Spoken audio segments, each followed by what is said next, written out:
주님의 영광을 올려드립니다. 이 시간 제가 모든 영광을 하면은요 하나님께 하면서 하나님의 이름을 한번 높여드렸으면 좋겠습니다. 모든 영광을 아멘. 박수로 하나님께 영광을 올려드리도록 하겠습니다. 우리 옆 사람에게 또한 격려하면서 박수로 잘 오셨습니다, 은혜 받읍시다 하면서 격려하면서 사랑의 격려 인사 박수로 하겠습니다. 오늘도 우리 예배 가운데 주님의 은혜와 은총이 넘쳐날 줄 믿습니다.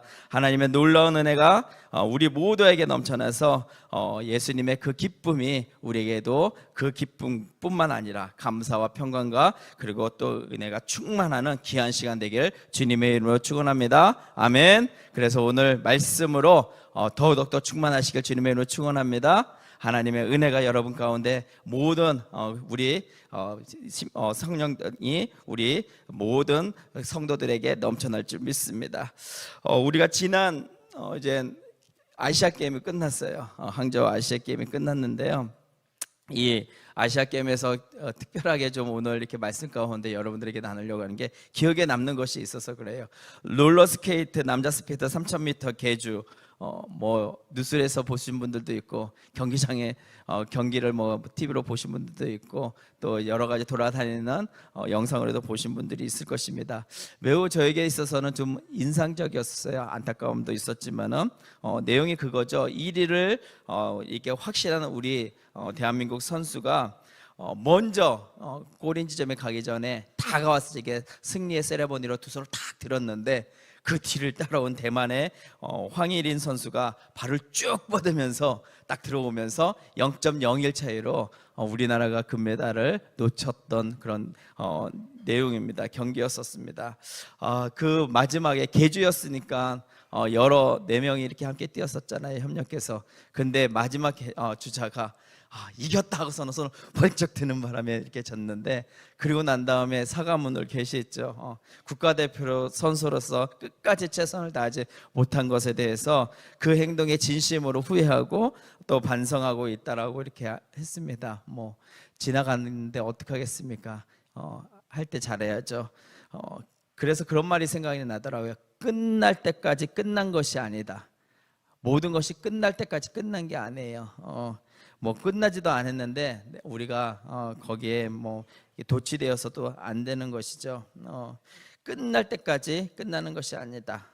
그래서 이 끝날 때까지 끝나는 것이 아니라는 것처럼 이날 대만의 그 황일인 선수가 한국팀이 마지막 이 두 손을 올리면서 세레머니를 올릴 적에 그것을 펼치는 것을 인식을 했다라고 합니다. 그 순간에 짧은 시간에 다짐한 마음이 있었는데 나는 끝까지 할 거야. 끝까지 할 거야. 혼신을 다해서 할 거야. 그런 다짐을 했다고 해요. 그러면서 그때 그 순간에 들었던 생각을 뭐 뉴스에서 이렇게 보니까 뭐라고 했냐면은 한국 선수들이 세레머니하는 그것에 그 승리에 도취된 동안 나는 끝까지 여전히 싸우고 있다라는 것을 보여주고 싶다. 그런 마음으로 혼신의 힘으로 이렇게 달렸다고 합니다. 그래서 0.01 차이로 한국에 펼치고 금메달을 따게 되었던 거죠. 마지막까지 끝까지 얼마나 이것이 이 단어가 중요한가라는 생각을 해본 그런 경기를 보면서 생각했었던 교훈을 얻었던 것 같습니다. 그뿐만 아니죠. 우리는 뭐 인생에서 끝까지 유종의 미를 거두는 것이 중요하지만은 우리 신앙도 우리 믿음도 끝까지 주님 만나는 그때까지 유종의 미를 거두는 게 중요합니다. 우리 믿음과 신앙, 우리는 표대를 향하여서 그리스도 예수 안에서 부름의 상을 위하여 달려가야 하는 그런 성도들인 거예요. 빌립보서 3장 14절에도 사도 바울의 고백이 이렇게 있죠. 표대를 향하여 그리스도 예수 안에서 하나님이 위에서 부르신 부르심의 상을 위하여 달려가노라. 사도 바울의 고백인 것입니다. 그렇게 달려가다 보면은 우리는 언젠가는 주님 앞에 서게 되는 거예요. 예수님 앞에 서게 되는 거예요. 하나님 앞에 서게 되는 거예요. 그때까지 우리의 믿음의 경주, 우리 신앙의 그 경주를 잘 마무리해야 돼요. 지금 포기해서도 안 되고 지금까지 이 정도 했으니까 그런 마음도 안 해요. 끝까지 지금도 잘했다 이렇게 생각하다가도 우리가 끝나는 그 순간에 주님 만나는 그 순간에 어떻게 될지 모르기 때문에 끝까지 우리가 선한 싸움 싸우면서 영적인 싸움, 선한 싸움 싸우면서 달려가야 되는 줄 믿습니다. 사도 바울이 디모데후서에 그랬잖아요. 나는 선한 싸움을 싸우고 나의 달려갈 길을 마치고 믿음을 지켰으니, 그 믿음 지켜야 되는 거예요, 마지막까지. 그래서 그렇게 달려갈 길 모두 마친 후에 우리 주님의 얼굴을 환하게 기쁨으로 받으면서 주님 앞에 드려야 될 말이 뭐겠습니까? 주님 앞에 뭐라고 칭찬을 받아야 되겠어요? 야, 착하고 충성된 종아, 내가 너무 작은 일에 충성했음에 내가 많은 것을 내게 맡기리겠다. 내 주인의 즐거움에 참여할지다. 이 말처럼 착하고 충성된 누구야? 착하다. 너무나도 잘했다. 너가 작은 일에 충성하였다. 내가 많은 것을 너에게 맡길게. 지금 이젠 이 주인의 기쁨에, 이 잔치의 기쁨에 함께 참여하자. 이런 초청을 받아야 되지 않겠습니까? 마지막 주님 만나는 그때까지 우리는 선한 싸움 해야 되는 거예요.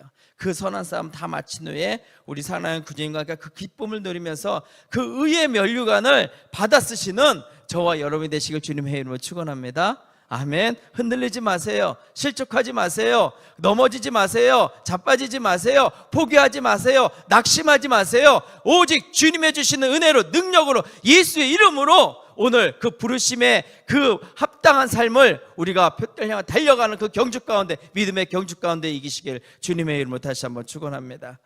저는 오늘 말씀을 준비하면서요, 다윗의 마음을 좀 생각해 보는 시간이었어요. 왜냐, 17장에 이렇게 딱 오고 나서 보니까 그런 마음들이 더 드는 거예요.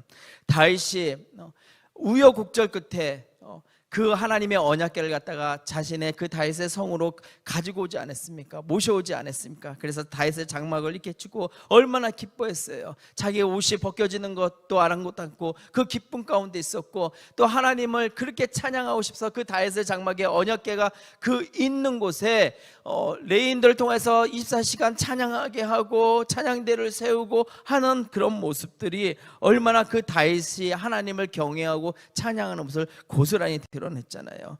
그런데 이 다윗이 그런 장막 가운데 있는 그 하나님의 언약궤, 하나님이 그곳에 계시다라는 것에 대해서 마음이, 자기는 지금 레바논의 그 백향목 가운데 있어서 아름답고 화려한 그 궁정 안에서 편안하게 있는데, 우리 하나님은 저 청막에, 우리 하나님은 저 장막 안에서 거하시는구나. 그런 마음 가운데 있어서 이 어떤 마음이 들었겠어요? 그래서 그 마음을 이 선지자 나단에게 이렇게 고백했던 것이 다른 것이 아니라 1절의 말씀인 거예요.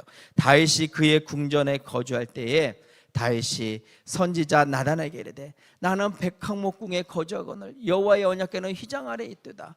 여호와의 언약궤는 저 장막에 있구나. 하나님께서 저 장막에 있구나. 나는 아름다운 이 백향목 궁전에 있는데 하나님은 저 장막에 있구나. 다윗이 이렇게 고백하는 거예요. 자신의 그런 심정을 고백하고 있습니다. 그래서 하나님의 성전을 아름답게 자신이 지어서 그곳에 이 하나님을 갖다가 온전히 모시고 싶은 것이 다윗의 마음이었어요.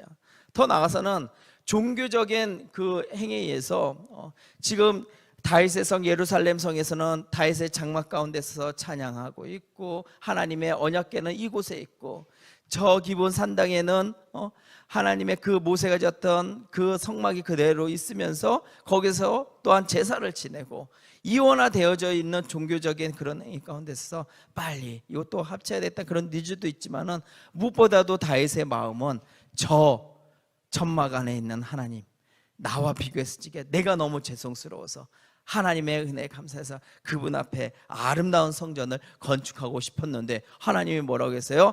아니다, 안 된다, 이렇게 말씀하시는 거예요. 나단 선지자를 통해서 성전 건축을 다윗이 말했을 적에 하나님이 그 입을 통해서 말한 게, 가서 내 종 다윗에게 말하기를, 4절입니다. 여호와의 말씀이 너는 내가 거할 집을 건축하지 말라, 이렇게 하는 거예요. 거절이에요. 어떻게 보면 거절이에요. 그 이유는 역대상 22장 8절에 이렇게 밝혀주고 있어요. 여호와의 말씀이 내게 임하여 이르시되, 너는 피를 심히 많이 흘렸고 크게 전쟁하였느니라. 내가 내 앞에서 땅에 회피를 많이 흘렸은즉 내 이름을 위하여 성전을 건축하지 못하리라. 그 이유, 뭐 때문에? 피를 흘렸기 때문이라는 거예요. 다윗이 피를 너무 많이 흘려서 그 피 흘린 손으로 성전을 짓고 지은 곳에 있고 싶지 않다는 거예요. 근데 표면적으로는 이런 거잖아요. 하나님의 다윗을 사랑하는 픽처가 있었던 거예요. 하나님이 다윗을 너무나도 사랑하는 그 가운데 있어서 빅피처, 그것이 뭐냐면은, 자, 이 말뜻으로 한번 그대로 본다고 하면은 다윗은 수많은 전쟁들을 주변 국가들하고 했단 말이에요. 전쟁을 하면은 무엇이 있습니까? 승자와 패자가 있습니다. 전쟁을 하면 어떻습니까? 승자는, 패자는 서로 원수가 되는 거예요. 귀속이 되는 거예요. 그리고 아무리 패자이다 싶다 하더라도 승자 앞에 온전히 그냥 다 옳거니 우리가 졌으니까 항복하니까 그래 이젠 이게 아니잖아요. 패자의 마음은 어떻게 해서 속상한 마음도서부터 해가서 언젠가는 내가 원수를 갚겠다라는 것부터 해갖고서는 그 적대적인 마음을 표현은 안 하지만 마음에 품는 거 아니겠습니까? 자, 다윗이 다 이겼어요. 많은 사람들을 죽였어요. 그리고 그 전쟁에서 억울한 사람들도 있을 것이에요. 우리가 지금 이번 한 주 알잖아요.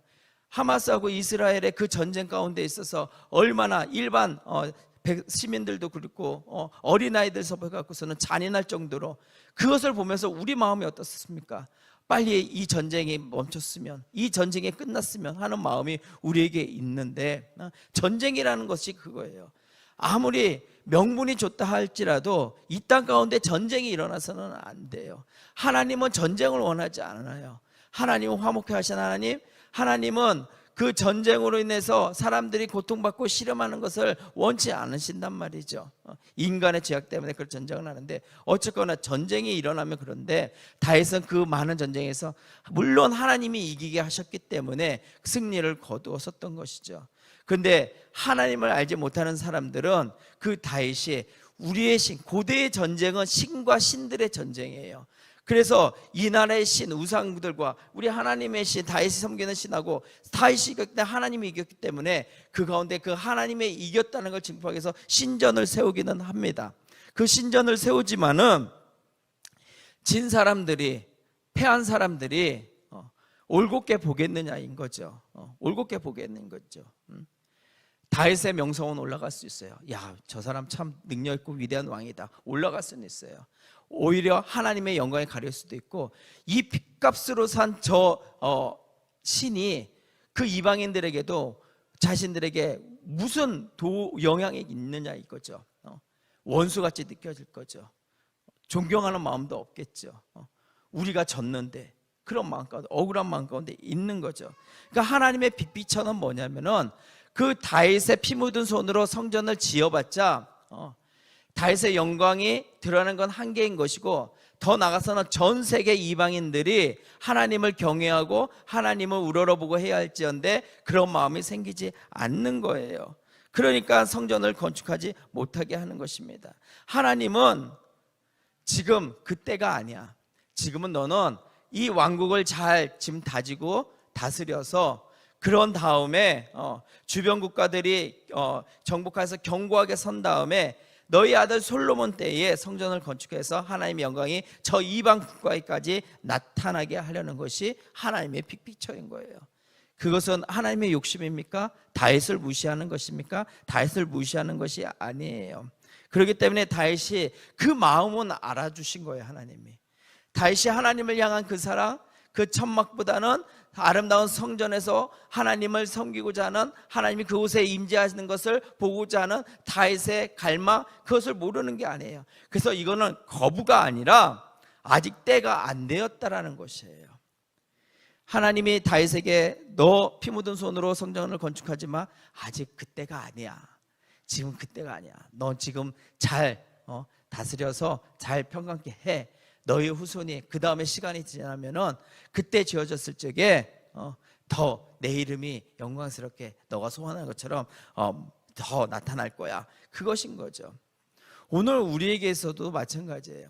열심히 기도합니다. 간구하는 게 있어요. 소망하는 게 있어요. 열심히 기도하는데 응답이 늦어지거나 어떨 때는 응답이 없는 것 같아요. 그리고 어쩔 때는 그게 응답이 없어요. 정한 기도 가운데서도 응답이 없어요. 그러나 그게 거부입니까? 아니에요. 그건 내 입장이에요. 하나님의 입장에서는 뭐냐면 정한 그것이 거부가 아니라 아직 때가 안 되었다라는 것입니다. 때가 이르지 않았다라는 거예요. 그래서 거부가 아니라 때가 아직 이르지 않았기 때문에 지금 다윗도 건축하지 못하는 거예요.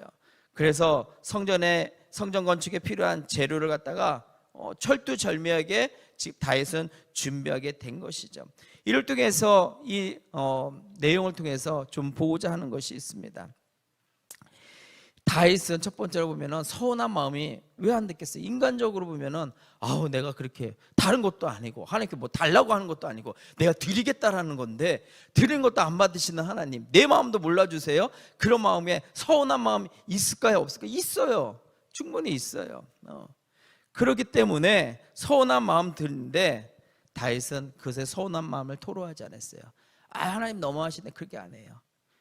나단 선지자를 통해서 말씀하시는 말을 갖다가 묵묵히 들고 말씀 가운데 말씀 위에 있었던 것입니다. 그러니까 자신의 계획보다 하나님의 말씀에 집중을 했어요. 자신의 계획보다 하나님의 말씀에 집중하면서 내가 원하는 것이 중요한 것이 아니라 하나님의 뜻이 이를 통해서 이루어지는 것이 중요하기 때문에 하나님의 입장에서 섰다라는 것입니다. 이해되세요? 하나님의 입장에서 섰다라는 거야. 그렇구나. 이것은 내가 내 필요에 의해서 내가 하고 싶어서 하는 거지, 그러나 하나님이 하나님 때에 하나님께서 원하시는, 하나님 기뻐하시는 하나님의 계획이 있겠지라는 것이죠. 두 번째로 이렇게 좀 묵상하면서 교훈이 되는 것은 뭐냐면요, 하나님을 그 특정 건물 안에 이 계시는 분으로 제한시키는 것. 무소부재라는 이 단어가 있죠. 무소부재는 하나님은 계실 수 없는 곳이 없고 하나님은 동시에 모든 곳에 계신다. 그러니까 하나님은 안 계실 곳이 없다는 거예요. 모든 곳에 하나님이 무소부재 다 그곳에 계신다라는 거예요.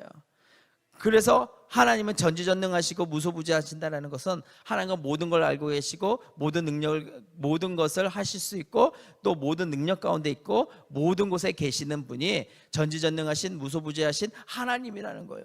이것이 우리 하나님인 것이겠죠. 근데 하나님의 언약궤가 지금 하나님이 말씀하시는 게 쭉 오늘 읽지는 않았지만은 읽은 거에서 이렇게 보면은 어떤 것들이 있냐면은 5절에서도 내가 이스라엘을 애굽에서 올라오게 한 날부터 오늘까지 집에 있지 아니하고 오직 이 장막과 저 장막에 있으면서 이 성막과 저 성막에 있었나니 이스라엘 무리가 더불어 가는 곳 모든 곳에서 내가 내 백성을 먹이라고 명령한 이스라엘 어느 사사에게 내가 말하기를 너희가 어찌하여 내 백항목 집을 건축하지 아니하겠느냐 하고 말하였느냐 하고 또한 내 종 다윗에게 이처럼 말하라 하면서 쭉 얘기하고 있는 부분이 무엇이냐면은 하나님의 백성들 이스라엘 백성들이 애굽에서 종살이하는 그곳에서 구해내어 가나안 땅으로 인도하시고 40년 동안 그 광야 가운데 모세에게 허락하신 설계하게 했던 그 성막 가운데 하나님의 언약궤가 임재하여서 낮에는 구름기둥과 밤에는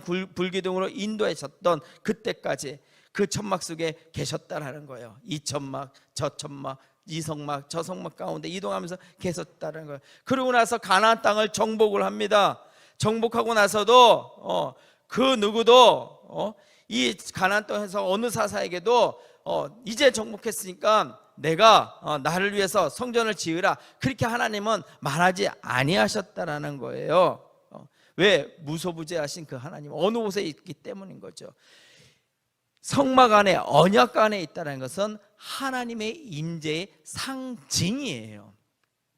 하나님이 그곳에만 계신다는 게 아니에요.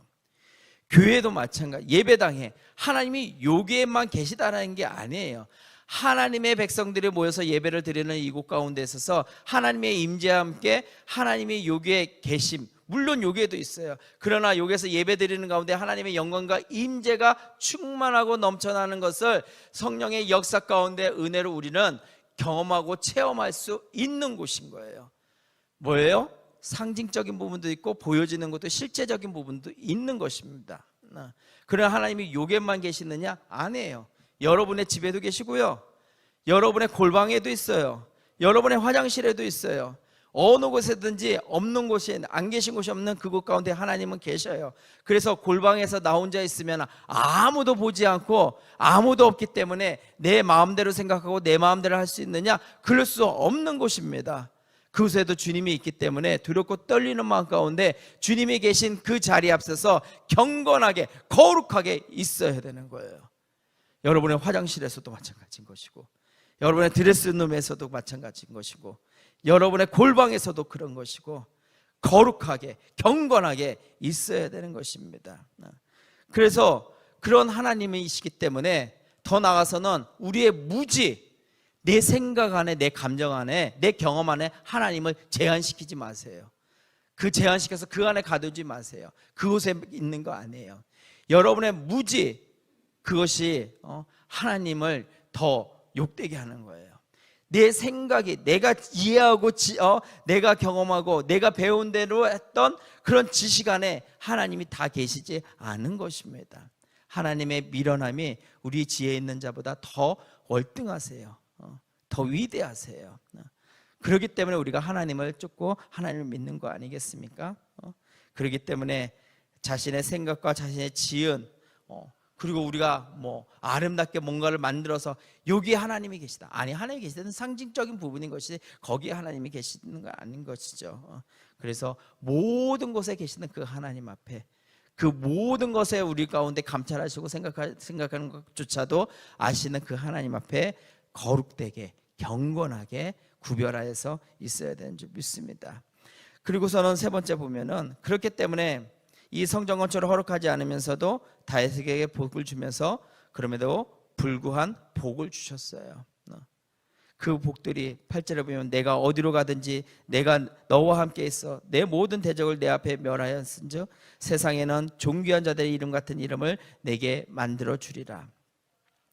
그럼에도 불구하고 주시는 다윗에게, 다윗이 이 배경 보면은 말년에 모든 정복과 모든 나라들 평택해 하고서는 그나마 좀 평온한 가운데 있어서 지금 하나님의 성전 건축을 얘기하고, 그리고 하나님께 그런 기도를 드리고 있었던 거예요. 그 앞서서는 뭐가 있었냐면은 밧세바의 동침 사건도 있었던 거예요. 실수도 있었던 거예요. 그런 가운데 그럼에도 불구하고 하나님이 지금 다윗의 마음을 알고 복을 주시는데, 다윗을 축복하는 내용이 첫 번째 뭐냐면은 너의 대적을 물리쳐 주겠다, 그리고 너의 이름을 세상 가운데 존귀하게 하겠다, 그리고 너의 나라를, 내가 세운 너 나라를 갖다 경고케 하겠다라는 그런 약속이에요. 또 무슨 약속이 있느냐? 이 8절서부터 15절까지 다윗의 언약, 약속, 하나님의 약속인데, 그런 다윗의 왕조를 갖다가 견고하게 하겠다라는 거예요. 이 왕조, 다윗의 왕조. 그래서 우리가 11개의 상을 지금 새벽마다 보잖아요. 남유다와 북이스라엘인데 남유다는 왕조가 바뀌지 않아요. 북이스라엘은 왕조가 계속 바뀌고, 왕조. 그렇기 때문에 그 왕조를 갖다가 견고하게 하시고 그 위에 후대가 계속되게 한 거죠. 그리고 또 세 번째는 솔로몬을 하여금 너의 소원을 갖다가 성전을 세우겠다가 해주신다는 그런 말씀인 거예요. 그렇게 하나님이 내가 무엇이간데 그렇게 복을 주시나, 그러면서 그런 하나님의 그 말씀을 듣고서는 다윗이 오늘 읽은 16절에서부터 하는 것이 뭐냐면은 그런 감동을 받아서 감사하는 기도인 거예요. 다윗에게 새 언약의 말씀을 주시고 다윗은 하나님의 언약 말씀에 깊은 감동을 받고서는 기도로 고백하는 것이 오늘 본문인데, 16절의 말씀 어떻게 합니까? 다윗 왕이 여호와 앞에 들어가 앉아서 이르되 여호와 하나님이여 나는 누구이며 내 집은 무엇이기에 나에게 이에 이르게 하셨나이까? 도대체 내가 무엇이간데 나 같은 자에게 하나님이 이런 은혜를 주십니까? 이런 복을 주십니까? 이렇게 기도하고 있는 거예요. 왜? 하나님이 주시는 은혜에 감복해서, 감동해서 그렇게 한 것이죠. 다윗은 지금까지 그 걸어온 길 가운데 있어서 얼마나 많은 하나님의 은혜를 맛보았습니까? 그 가족 안에서도 소위 말해서 관심 없는 막내 아들로, 아버지가 허드렛 일, 야 우리 집안에 이 양들이나 너 저기 가서 쳐라. 어린 나이에 생각해 봅시다. 형들하고 같이 어울리면서 이것도 경험해보고 저것도 해보고 싶고 좀 더 보고 싶고 그런 마음이 없겠어요. 여러분들도 자녀들 둘서 알겠지만은 제일 참견 많이 하고 질문 많이 하는 애가 누구예요? 막내예요. 제일 귀찮게 여기는 애가 누구예요? 큰애들이에요. 막내 오면 귀찮아해요. 막 딴점 피우고 놀면 뭐 하면은 너 저리 가 하는 애들이 큰애들이란 말이에요. 그렇게 다윗도 마찬가지인 거죠. 그 형들한테 그런 마음 가운데 그런 소리 들으면서 저 외롭게 들판에서 그 양들을 치고 있는 다윗의 모습 생각해 보십시오.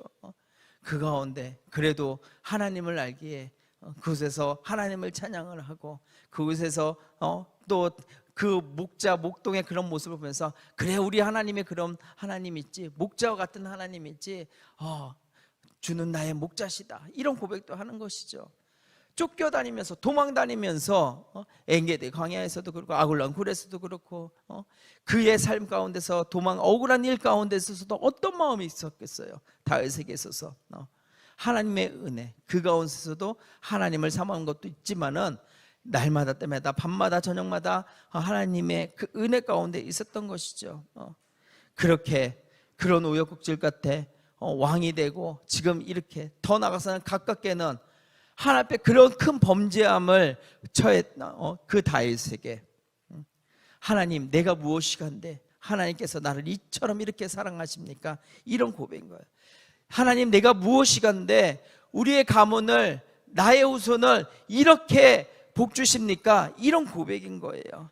이렇게 나 같은 자에게 이런 은혜를 주십니까?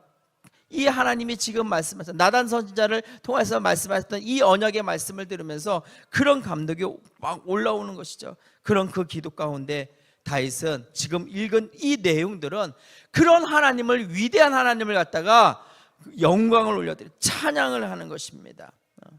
그러니까 그 기도 가운데 위대하신 하나님을 찬양하고 이 미천한 자를 높여들어 주시는 하나님의 그 사랑에 그 은혜에 감탄하면서 경탄하면서 하나님의 은혜에 대한 찬미, 감사를 올려드리는 것이죠. 근데 곰곰이 읽어보면은요, 이 찬양과 이 고백이 19절에서도 보면은 여호와여 주께서 주의 종을 위하여 주의 뜻대로 이 모든 큰 일을 행하사, 주의 뜻대로 이 모든 큰 일을 행하사 이 모든 큰 일을 알게 하셨나이다 라는 고백을 보면서 어떤 생각이 드냐, 어떤 묵상이 드느냐, 다윗이 지금 내가 지금 이렇게 왕이 되었고 내가 지금 한 나라를 이렇게 다스리게 되면서 지금까지 열심히 달려왔으니까 나에게 있어서 하나님이 이런 나를 두고서 상급으로 보상으로 이렇게 줬구나, 이렇게 했구나, 그런 의미로, 그러니까 내가 이렇게 열심히 잘 살았으니까 지금 하나님이 내 후손들에게, 내 왕조에게 이런 복을 주는구나, 이런 고백이 아닌 거예요. 이 고백처럼 주의 뜻대로 이 모든 큰 일을 행하사 하나님의 뜻, 하나님의 마음을 알게 된 거예요. 그 하나님이 나를 사랑하는데 하나님의 그 나를 사랑하는 그 마음, 나에 대한 그 계획을 아니까 내가 몸둘 바를 모르겠구나. 하나님의 그 꿈이, 하나님의 그 계획이 나에게 있구나, 나에게 임하는구나. 그 마음, 그 마음을, 그것을 읽어보니까, 그 큰 일을 알게 하니까 몸둘 바를 모르는 거예요. 그런 감동이 있으니까. 그러니까 자기가 원하는 뜻대로, 그리고 자기의 왕권과 자기의 왕조를 대대손손 견고하게 해주는 것을 기도하는 모습이 아니라 그런 강성한, 그런 하나님의 사랑하는 다윗의 후손들이 왕조가 제대로 잘 그 견고하게 하는 그런 꿈을 하나님이 꾸시는 그것을 보고서는 그것을 원하시는 하나님 뜻이 이루어지기를 구하고 있는 것이 이 찬양의 기도인 것입니다. 감사의 기도인 거예요. 하나님이 원하시는 하나님 뜻이 이루어지기를 기도하는 것이죠. 자기와 자기의 후손들이 잘 되는 것을 기뻐하는 것이 아니라 하나님의 뜻이 이루어지는 것을 기뻐하는 기도, 이것이 다윗의 기도이고 다윗의 감사인 거예요. 그러니까 우리가 오늘 보면서 다윗의 이 영성을 맛볼 줄 알아야 돼요. 하나님이 나를 정말 사랑하는구나, 하나님이 나에게 대한 계획이 있구나, 하나님이 나에 대한 놀라운 그 섭리가 있구나, 이것을 아니까 기쁜 거예요.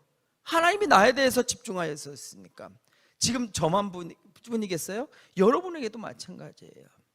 지금 이 다윗의 내용은 사무엘상하에 있는 내용이지만은 이 역대기서를 읽는 사람은 또 2차로 바벨론 포로에서 귀환한 자들인 거예요.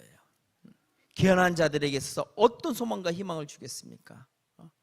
하나님이 우리를 내버려 두지 않았어. 다시 돌아오고 계셨어. 하나님의 언약대로 에레미야 선지자를 통해서 하셨던 그 말씀처럼 돌아왔어. 지금 70년을 깍채고 돌아온 다음에 지금 이곳에서 하나님이 그 나라 예루살렘을 재건하고 성전을 건축하면서 하나님의 그 다윗의 그 번성함을, 강성함을 우리에게 다시 한번 허락해 주실 거야. 그런 소망을 주는 거 아니겠습니까? 오늘 우리에게도 마찬가지로 그 계획이 지금 이 역대기서를 읽는 바벨론 포로 귀한 자들에게 그런 하나님의 뜻, 하나님의 그 계획을 보면서 기뻐하는 것, 그것처럼 오늘도 오늘 이 시대를 살아가는 저와 여러분이 하나님의 마음을 알아서 기뻐할 줄 아는, 하나님의 그 뜻을 알아서 더욱더 기뻐할 줄 알고, 기도할 줄 알고, 감사할 줄 알고, 은혜로 올려드릴 수 있는 그런 저와 여러분이 되어야 되는 줄 믿습니다. 다윗이 자신의 노력과 힘과 능력으로 얻은 결과를 보지 않았던 거예요. 오직 하나님의 은혜로 은혜임을 고백한 거예요. 그래서 27절에 보면은요, 특별한 감동으로 고백하죠. 이제 주께서 종의 왕조의 복을 주사 주 앞에서 영원히 두시기를 기뻐하시나이다. 앞서서 말씀드린 그 언약의 그 말씀인 거예요. 여호와께서 주께서 복을 주셨사오니 이 복을 영원히 누리리이다. 저는 이 복을 갖다가 단어를 바꿔봤어요. 은혜로 바꿔봤어요. 여호와여 주께서 은혜를 주셨사오니 이 은혜를 영원히 누리리이다. 하나님이 여러분에게 주셨던 그 은혜를 영원히 누릴 수 있는 저와 여러분 되시길 바라겠습니다. 그 은혜, 그거 빼앗기지 마세요. 은혜, 그 충만한 가운데 있기를 바라겠습니다. 은혜가 충만하지 않으면 아무것도 하나님의 말씀이 내 삶 가운데 생명으로 역사하지 않아요. 죽을 수밖에 없어요. 은혜로 채워져야 돼요. 은혜가 있어야지만이 섭섭막이 안 들어와요. 제일 경계해야 되는 섭섭막이, 은혜 떨어지면 모든 것이 섭섭마귀로 들어오기 때문에 조심해야 돼요. 근데 그 은혜가 가장 큰 선물인 거죠. 그 은혜, 우리를 구원해 주신 사랑의 그 생명, 새 생명을 얻는 그 은혜, 그것도 있는 것이고, 또 우리에게 내가 무엇이간데 나를 이처럼 사랑하십니까? 그런 가운데 사랑도 부족해서 나의 내 인생에 대한 하나님의 원대한 그 계획이 있다는 것이, 비전이 있다는, 꿈이 있다는 것이 얼마나 감사한지요. 그 꿈이 이루어지는 그 비전의 사람이 되게 하여 주시옵소서. 하나님은 저와 여러분을 위해서 꿈을 꾸셔요. 그 꿈을 받은 저와 여러분은 그 꿈을 보았기 때문에 그 꿈이 우리에게는 비전이 되는 거예요. 그렇기 때문에 그 비전 가운데 우리가 살아가기 때문에 그 또한 얼마나 큰 은혜입니까? 그래서 우리가 오늘 본문을 통해서 진정한 그 은혜, 그것을 깨달아 누릴 수 있는, 그래서 하나님의 뜻이 이루어지는 나의 삶, 그래서 하나님의 뜻이 이루어지는 것이야말로 진정한 축복이고 그것이 큰 은혜라는 것, 그 안에 누릴 수 있는 저와 여러분 되시길 바라겠습니다. 그래서 영원한 그 경고한 나라의 백성답게 내가 그 경고한 가운데 그 영원한 복을 누리며 하나님의 은혜 은총에 감사하며 하나님을 더욱 경외하고 더욱 사랑하고 더욱 찬양하는 저 여러분 되시길 바라겠습니다. 지난 한 주 이렇게 오면서요, 특별한 간증거리 하나를 제가 들었어요. 글로벌 선진학교는 학부모들한테 지역마다 이 기도 모임을 가져요. 그것을 인기모라고 하고 지역 기도 모임을 하는데, 저희 교회에서 한 달에 한 번씩 기도 모임을 해요. 기도 모임을 하면서 제가 기도 인도를 예배 인도를 하면서 기도 모임을 하는데, 다 예배가 끝나고 한 분이 간증거리가 있다고 하면서 간증을 했는데, 그 마음에 제가 딱 들으면서 좀 여러분들에게 소개하고 싶고, 또 오늘 말씀 가운데서도 함께 또 부합이 되겠구나라는 생각이 들었어요. 내용은 그거예요. 그 학부모의 언니가 있는데, 언니의 자녀가, 딸이 어릴 적에 이상 행동을 봐서 이렇게 봤더니 검사를 받더니 자폐인 거예요.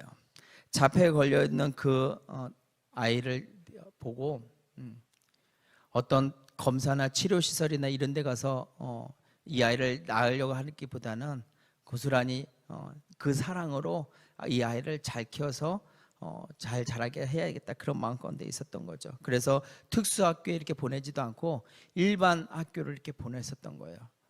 일반 학교에 보냈는데 아이가 이렇게 자라고 이제 고등학교 졸업하고서는 이제 성인이 돼서 자기 가정에서 같이 이렇게 있는데, 이 아이가 어느 날부터인가 어릴 적에 학교 다니면서 상처받았었던 거, 알고 보니까 아이들에게 왕따도 당하고 괴롭힘도 당하고 여러 가지 아픔이 있었더라고요. 그래서 이 아이가 따돌림도 당하고 폭력을 당하면서 지냈던 이것들이, 그 쓴물들이 어른이 돼갖고 성인이 돼갖고 올라오는 거예요. 그래서 이 올라온 것을 매일같이 엄마를, 부모를 이렇게 붙잡고서는 얘기를 하는 거예요. 쏟아붓는 거예요. 그 아픔을 갖다 쏟아붓는 거죠. 그 원망을, 그 쓴물을, 그 상처들을 갖다가 매일같이 엄마에게 쏟아붓는 거예요. 그래서 이 엄마는 이 아이의 아픔과 상처를 갖다가 그저 들어주고 받아줘야겠다고 여겨서 매일같이 그렇게 막 소리 지르고, 그렇게 막 이상행동을 더 벌이고, 그때 막 내뱉는 그런 말들이 얼마나 험악한 말도 있고 얼마나 다른 말들이 있겠습니까? 그럴 때마다 안고 들어주고 이런 것들을 3년 반 동안 그렇게 했는 거예요. 근데 한번 듣는 것도 한두 번이지, 여러분 감정 쓰레기통이라는 단어 들어봤잖아요. 여기 사춘기 이렇게 자녀 이렇게 겪으면서 이 부모가 대부분 갖는 감정 중에 뭐냐면은, 자녀가 막말을 쏟아놓으면서 그 막말을 부모가 고스란히 이렇게 듣잖아요. 내가 왜 저런 말을 이 자식에게 들어야 돼? 라고 하지만은 사춘기인 저 아이, 제가 뭘 알겠어. 그냥 그래도 엄마한테 이렇게 쏟아붓는 그 막말을 들어야지. 근데 그것도 한두 번이지. 그러니까 감정 쓰레기통이라고 해갖고서는 고스란히 막 듣는데, 이 부모도 계속 그 자녀의 그 말들을 갖다가 주워 담는데 얼마나 힘들겠어요. 근 3년을 매일같이 그러는데, 그러다가 올 1월부터 예수님 믿으니까 자녀하고 큐티를 시작하게 했던 거예요. 큐티를 시작하면서 계속 큐티를 했었죠.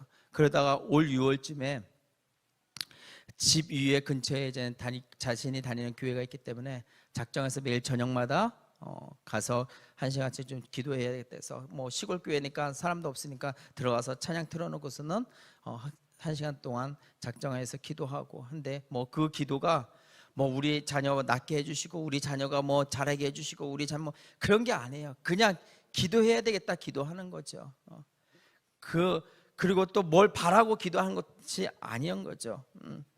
그래서 뭐 어떤 목적을 가지고 뭐 상황을 변화시키고자 하는 그런 생각하고 기도한 것이 아니라, 평생 그냥 내가 기도해야지, 그리고 평생 우리 이 아이 이런 것들 내가 보다듬으면서 가야지 라고 이렇게 했는데, 한참 기도하다 보니까 최근에 깨닫게 된 것이, 어느 순간부터 이 딸이 매일같이 저녁마다 쏟아 부었었던 그 비수들이 안 했다라는 거, 사라졌다는 거, 자신도 몰랐다라는 거예요. 저녁마다 이제 말씀 나누고 뭐 하고 기도하고 이렇게 하는데 어느 순간 그런 것이 사라졌다, 중지됐다라는 거예요.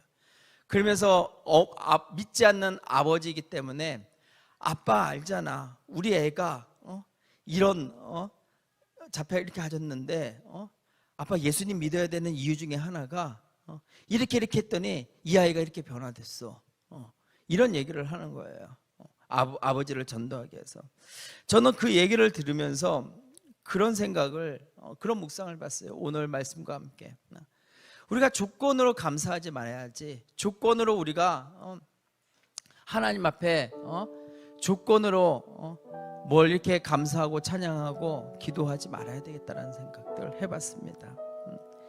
기도가 내 뜻에 조건을 내걸고 그것이 응답되어지면 좋고 응답되어지지 않으면 실망하고 실족하는 그런 것이 아니죠. 다윗이 조건으로 하나님 앞에 했다고 하면은 그 거절에 실족해서 아무것도 모르겠습니다, 내 마음대로 살겠습니다, 그렇겠죠. 그러나 아니었어요. 다윗은 하나님의 마음을 봤어요. 하나님의 뜻을 봤어요. 하나님의 생각을 읽었어요. 그 하나님의 생각, 주의 뜻대로 이 모든 큰 일을 행하사, 그것을 알았던 거예요. 그것을 알았기 때문에 주 같은 분이 없고 주 외에는 하나님밖에 없다라는 그런 고백을 그렇게 올려드렸었던 것이죠. 여러분, 주님밖에 없어요. 조건을 내걸면서 기도할 수도 있어요. 그러나 그 조건이 이루어지지 않아도 그것을 모든 것들을 이루실 분은 하나님인 거예요. 하나님이 아직 때가 아니다 얘야, 그거 어설프게 받았어 되는 거 아니야, 내 때에 너에게 줄게, 내가 더 좋은 걸로 줄게. 그게 하나님의 마음인 거예요.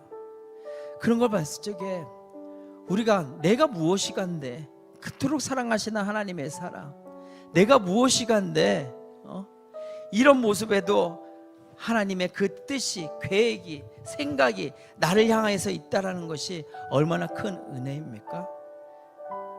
그 하나님의 마음을 좀 알았으면 좋겠어요. 그 부모의 마음을 좀 알았으면 좋겠어요. 그랬을 적에 제대로 효도하는 거 아니겠습니까? 그랬을 적에 우리 하나님 앞에 제대로 믿음으로 제대로 살아가는 거 아니겠습니까? 하나님은 지금도 여러분을 담 없는 사랑으로 사랑하셔요. 나를 사랑하셔요. 여러분을 사랑하셔요. 그리고 여러분에게 우리가 알 수 없는 그 큰 선물을 준비하고 계셔요.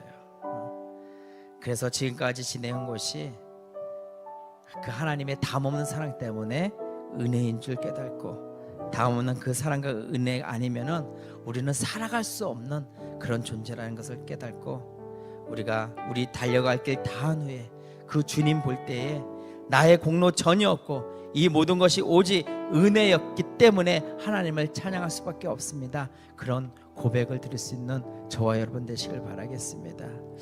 이 찬양을 두 개를 골랐어요. 주의 은혜라 최덕신 목사님이죠. 그분이 지은 찬양이 있었고, 우리 은혜라는 찬양을 했던 송경민 목사님이 했던 그 주의 은혜라, 두 가지를 우리가 좀 같이 이렇게 부르는데요. 이 가사가 이렇습니다. 내가 지금까지 지내온 것은 주의 은혜라, 주의 은혜라. 지금까지 지내온 것은 주의 은혜라. 2절은 내가 하나님의 자녀 된 것은 주의 은혜라, 주의 은혜라. 송경민 씨가 지은 것은 주의 은혜라, 주의 은혜라. 내 평생 살아온 길 주의 은혜라. 담 없는 사랑, 달려갈 길 모두 마치노. 주 얼굴 볼 때 나는 공로 전혀 없도다. 오직 주의 은혜다. 우리의 노력으로, 우리 공로로 세워지는 게 아니에요. 오직 하나님의 은혜로, 하나님의 사랑으로 오늘도 걸어가는 저와 여러분이